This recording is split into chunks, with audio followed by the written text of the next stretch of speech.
Hello বন্ধুরা, আপনি কি জানেন মোটু পাতলু কার্টুনটি কোথা থেকে এসেছে? কারা তৈরি করেছে এই জনপ্রিয় চরিত্রদ্বয়কে? আসুন আজ জেনে নিই মোটু পাতলু কার্টুনের পেছনের আসল ইতিহাস। এই কার্টুন সিরিজটি সর্বপ্রথম প্রকাশিত হয় 2012 সালের 16 অক্টোবর নিকোলেডিয়ান ইন্ডিয়াতে। এই কার্টুনটি তৈরি করেছে ভারতের অ্যানিমেশন কোম্পানি কসমস মায়া।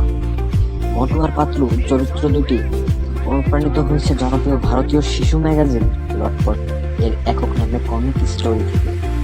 এই লটপট কমিক্স 1969 সাল থেকে ছিল মোটু আর পাতলুর গল্প।